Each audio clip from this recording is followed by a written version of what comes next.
Welcome to Sanatan Gyan.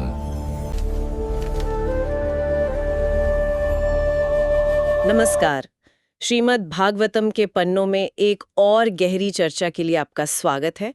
आज हम तीसरे स्कंद के 17वें अध्याय को समझने की कोशिश करेंगे। ये वो कथा है जहां दो बहुत ही शक्तिशाली असुर भाई हिरण्याक्ष और हिरण्यकशिपु जन्म लेते हैं और उनके जन्म के साथ ही जैसे पूरे ब्रह्मांड में एक तरह की उथल-पुथल मच जाती है। तो चलिए देखते हैं ये प्राचीन कथा हमें क्या बताती है। इसकी शुरुआत होती है देवताओं के अपने अपने लोकों में लौटने से। ब्रह्मा जी ने उन्हें पहले हुए अंधकार का कारण समझा दिया था और उनका डर वो दूर हो गया था। हाँ, और यही एक बहुत इंटरेस्टिंग बात है। ये जो डर है, ये भय, ये सिर्फ हम इंसानों तक ही सीमित नहीं है। ग्रंथ खुद बताता है कि देवता भी डरते हैं। मतलब भौतिक जगत में शायद ही कोई है जो पूरी तरह भय से मुक्त हो। और दूसरी बात ये कि जब देवता डरे तो वो किसके पास गए? ब्रह्मा जी के पास। एक प्रामाणिक स्रोत। ये हमें सिखाता है कि जब मुश्किलें आएं तो किसी ज्ञानी या आधिकारिक स्रोत से मार्गदर्शन लेना कितना जरूरी है, बजाय इसके कि हम खुद ही जूझते रहें या अधिकार को चुनौती दें। हाँ, ये बात तो है, बहुत जरूरी। तो देवता तो चले गए, पर इधर धरती पर कश्यप मुनि की पत्नी दिति, वो बहुत चिंतित थी। उन्हें पता था, उनके पति ने चेतावनी दी थी कि उनके गर्भ से जो संतानें आएंगी वो देवताओं के लिए संकट पैदा करेंगी। और फिर पूरे 100 वर्षों की गर्भावस्था के बाद, जरा सोचिए 100 साल, इसके बाद उन्होंने 2 जुड़वा पुत्रों को जन्म दिया। पहले जन्मा तो प्रजापति कश्यप ने पहले जन्मे पुत्र का नाम हिरण्याक्ष रखा और दूसरे का हिरण्यकशिपु। ये क्रम का उलटना भी शायद आने वाले असामान्य समय का ही एक संकेत था। वाकई संकेत तो बहुत मिले थे। ऐसा लगता है जैसे ही इन दोनों का जन्म हुआ, सृष्टि ने खुद ही खतरे की घंटी बजा दी। स्वर्ग, पृथ्वी, अंतरिक्ष, हर जगह भयंकर अजीब घटनाएं होने लगी। प्रकृति जैसे चीख उठी हो। हाँ बिल्कुल, ग्रंथ इन घटनाओं को सीधे तौर पर अशुभ मानता है, आसुरी शक्तियों के उदय से जोड़ता है। पहाड़ तक कांप उठे, दिशाएं जैसे आग उगलने लगी, आसमान से उल्काएं गिरी, बिजली गिरी, धूमकेतु दिखने लगे। ये सिर्फ प्राकृतिक आपदाएं नहीं थीं, इन्हें ब्रह्मांडीय असंतुलन का प्रतीक माना गया। और टीकाकार इस पर जोर देते हैं कि जब समाज में पाप बढ़ता है, नकारात्मकता बढ़ती है, तो प्रकृति भी असामान्य व्यवहार करने लगती है, एक तरह की चेतावनी। और ये चेतावनी बहुत भयानक थी। हवा इतनी तेज और कर्कश हो गई कि बड़े बड़े पेड़ जड़ से उखड़ गए। धूल के ऐसे गुबार उठे जैसे कोई सेना हमला करने आ रही हो। आसमान काले बादलों से ढक गया। बिजली उसमें ऐसे चमक रही थी जैसे मजाक उड़ा रही हो। और फिर घना अंधेरा छा गया, कुछ दिख नहीं रहा था। समंदर में ऊंची ऊंची लहरें उठने लगीं जैसे वो रो रहा हो। नदियां उफन पड़ीं, कमल मुरझा गए, यहाँ तक कि सूर्य और चंद्रमा के चारों ओर भी धुंधले घेरे दिखने लगे जैसे ग्रहण लगा हो। और बिना बादलों के बिजली कड़कने लगी। ये कैसे हो सकता है? गजब। ये उथल-पुथल सिर्फ निर्जीव प्रकृति तक ही नहीं रुकी, जानवरों का व्यवहार भी बहुत भयावह हो गया। गांव में सियारनियां वो मुंह से आग उगलती हुई चिल्लाने लगीं, ऐसा वर्णन है। सियार और उल्लू डरावनी आवाजें निकालने लगे। कुत्ते अजीब तरह से रोने गाने लगे। गधे झुंड बनाकर धरती पीटते हुए रेंकने लगे। पक्षी डरकर अपने घोंसलों से उड़ गए। गाय बैल डर के मारे मलमूत्र त्यागने लगे। यहां तक कहा गया है कि डरी हुई गायों ने दूध की जगह खून दिया। बादलों से मवाद बरसा। मंदिरों में मूर्तियों की आंखों से आंसू बहने लगे और बिना हवा के पेड़ गिरने लगे। ये सब मिलकर एक बहुत ही भयावह तस्वीर पेश करते हैं। पूरी तरह से अराजकता और डर का माहौल। और ज्योतिषीय स्तर पर भी गड़बड़ थी, है ना? अशुभ ग्रह ज्यादा चमकने लगे। हाँ बिल्कुल। अशुभ माने जाने वाले ग्रह जैसे मंगल और शनि, वो शुभ ग्रहों से ज्यादा चमकने लगे। ग्रहों की चाल उल्टी हो गई, वक्री हो गई। वे आपस में टकराने लगे। तो जाहिर है ये सब देखकर सब बुरी तरह डर गए होंगे। कौन नहीं डरेगा इसी स्थिति में? बिल्कुल। ब्रह्मा जी के 4 मानस पुत्रों सनक, सनंदन, सनातन और सनत कुमार, उनको छोड़कर बाकी सब, चाहे वो मनुष्य हों या देवता, सब भयभीत हो गए। क्योंकि केवल वो चारों ऋषि ही जानते थे कि ये सब क्यों हो रहा है। ये असल में भगवान के द्वारपाल जय और विजय ही थे, जो श्राप के कारण दिति के गर्भ से असुरों के रूप में जन्म ले रहे थे।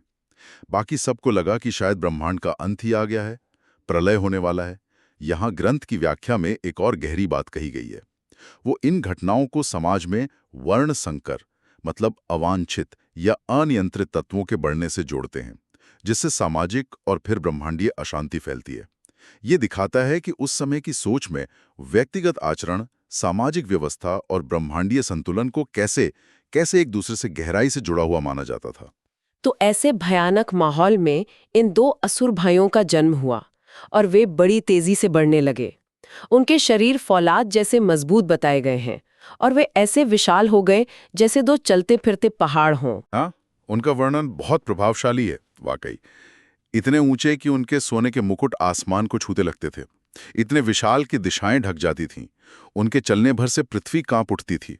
ये वर्णन सिर्फ उनकी शारीरिक शक्ति नहीं दिखाता, ये उस आसुरी मानसिकता को भी उजागर करता है जिस पर टीकाकार ध्यान दिलाते हैं। उनके लिए सफलता का मतलब ही था शारीरिक बल, भौतिक उन्नति, दूसरों पर नियंत्रण, ब्रह्मांड पर शासन करने की इच्छा। उनका सारा ध्यान बाहरी ताकत पर था, पावर पर, आंतरिक गुणों पर नहीं। और इन दोनों भाइयों में से छोटा हिरण्याक्ष वो ज्यादा उग्र और बेचैन था। वो हमेशा अपने बड़े भाई हिरण्यकशिपु को खुश करने के तरीके ढूंढता रहता था। कंधे पर अपनी भारी गदा रखकर वो युद्ध के लिए किसी प्रतिद्वंदी की तलाश में पूरे ब्रह्मांड में घूमने लगा। पैरों में सोने के पायल खनकते थे, गले में बड़ी सी माला थी, मतलब उसकी उपस्थिति ही आतंक फैलाने वाली थी। और उसे वरदानों से शक्ति मिली हुई थी, निर्भयता मिली हुई थी। उसे मृत्यु का भय नहीं था, कम से कम साधारण तरीकों से तो बिल्कुल नहीं। इसी अभिमान और शक्ति के कारण देवता भी उससे डरते थे। ग्रंथ कहता है, देवता उसे देखकर ऐसे छिप जाते थे जैसे सांप गरुड़ को देखकर छिप जाते हैं। उसकी शक्ति वास्तविक थी, लेकिन उसका अहंकार उसे और भी खतरनाक बना रहा था, इसमें कोई शक नहीं। तो जब उसे स्वर्ग में कोई लड़ने वाला नहीं मिला, क्योंकि इंद्र और बाकी देवता तो उसके डर से गायब हो गए थे, तब उसने क्या किया? वो जोर से दहाड़ा और फिर जैसे खेल खेल में ही गहरे समुद्र में कूद गया। जैसे कोई मदमस्त हाथी पानी में घुसता है, बिल्कुल वैसे ही, अपनी ताकत दिखाने के लिए। और समुद्र में? वहां तो वरुण देव का राज्य है। हाँ, उसके समुद्र में घुसते ही जल के देवता वरुण के सैनिक, यानी जो बड़े बड़े समुद्री जीव थे, वो डरकर भाग गए। उसने किसी को मारा नहीं, लेकिन उसका आतंक ही काफी था।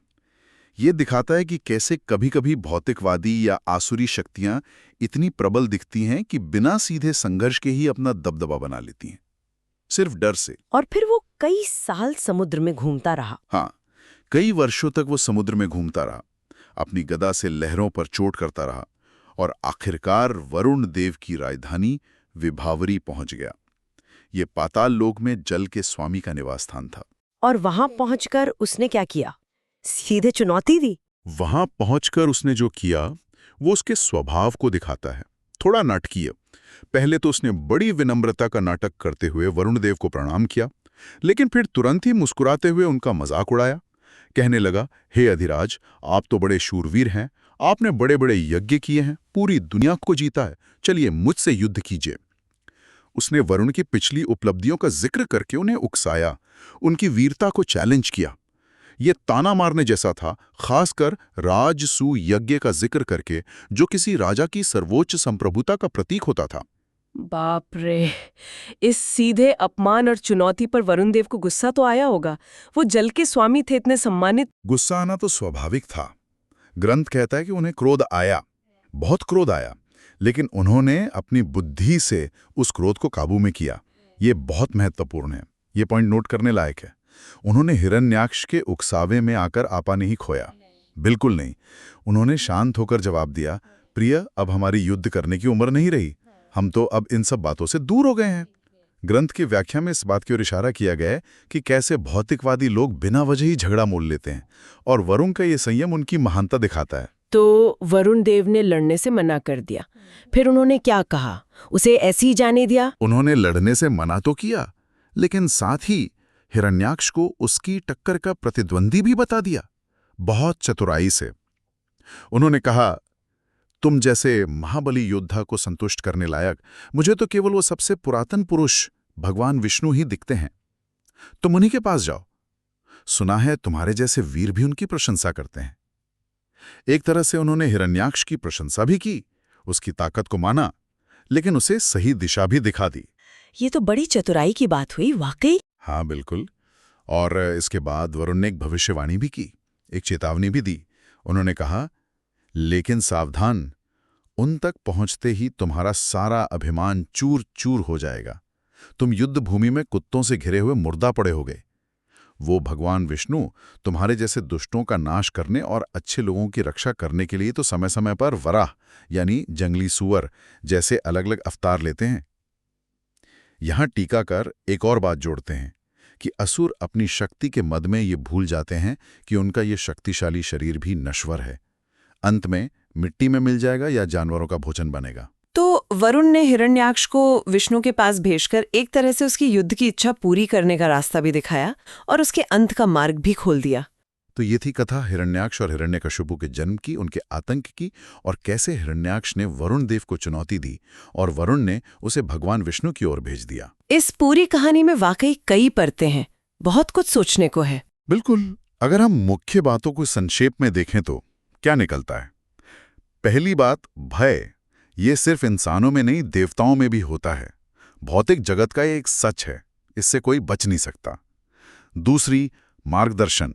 मुश्किल समय में सही और प्रामाणिक स्रोत से सलाह लेना कितना महत्वपूर्ण है। देवताओं ने ब्रह्मा जी से पूछा। तीसरी, प्रकृति का संकेत। जब समाज में नकारात्मकता बढ़ती है तो प्रकृति भी असामान्य संकेत दे सकती है। ये एक तरह का गहरा जुड़ाव दिखाता है, इकोलॉजिकल बैलेंस जैसा कुछ। चौथी, आसुरी सोच। ये बाहरी शक्ति भौतिक उन्नति और दूसरों पर नियंत्रण पर केंद्रित होती है, अंदरूनी विकास से कोई मतलब नहीं। पांचवी, क्रोध पर नियंत्रण। वरुण देव का उदाहरण दिखाता है कि क्रोध आने पर भी विवेक से काम लेना कितना जरूरी है, कितनी बड़ी बुद्धिमानी है। और छठी, दैवीय हस्तक्षेप। कथा ये भी बताती है कि जब नकारात्मक शक्तियां बहुत बढ़ जाती हैं तो संतुलन बनाने के लिए दैवीय हस्तक्षेप होता है, जैसे भगवान विष्णु के अवतार।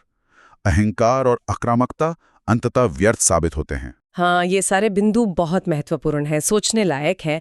और इस पूरी चर्चा से एक सवाल मन में उठता है जिस पर शायद हम सब सोच सकते हैं। हमने देखा कि कैसे इन शक्तिशाली और विनाशकारी असुरों के आने से देवता तक भयभीत हो गए थे, उन्हें लगा प्रलय आ गया। तो ये प्राचीन कथा हमें आज के समय में उन चुनौतियों या ताकतों का सामना करने के बारे में क्या सिखा सकती है, जो हमें बहुत बड़ी लगती हैं, डरावनी लगती हैं, या जिनसे पार पाना असंभव सा लगता है। ये विचार करने वाली बात है कि उस भय से कैसे निपटा जाए और सही मार्गदर्शन कैसे मिले।